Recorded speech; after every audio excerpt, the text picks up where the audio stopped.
Breaking news. चिनोदा चौफुलीजवळ भीषण अपघात. Grand I-10चा चुराडा, चालक गंभीर जखमी. वेगाचा भीषण कहर. अपघातात कारचे इंजिन 50 फूट दूर फेकले गेले. ट्रायल घेऊन कोठारकडून चिनोदाकडे येत असताना लक्ष्मी मार्बल जवळ शनिवारी सायंकाळी 6 वाजच्या सुमारास ग्रँड I-10 कारचा भीषण अपघात झाला.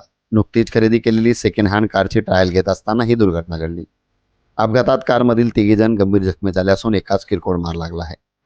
मिळालेल्या माहितीनुसार MH15 EP 5961 क्रमांकाचा कारमधील 4 जण वाहनाची चाचणी घेण्यासाठी बाहेर पडले होते.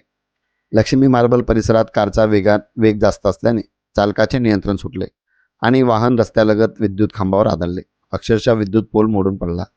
धडक इतकी जोरदार होती की कारचे इंजन मुख्य भागापासून वेगळे होऊन सुमारे 50 फूट दूर जाऊन पडले. वाहनाचा पूर्ण चुराडा झाला असून त्याचे अनेक भाग परिसरात विखुरले गेले. अपघाताची माहिती मिळताच स्थानिक नागरिकांनी तातडीने मदतकार्य सुरू करून जखमींना रुग्णालयात दाखल केले.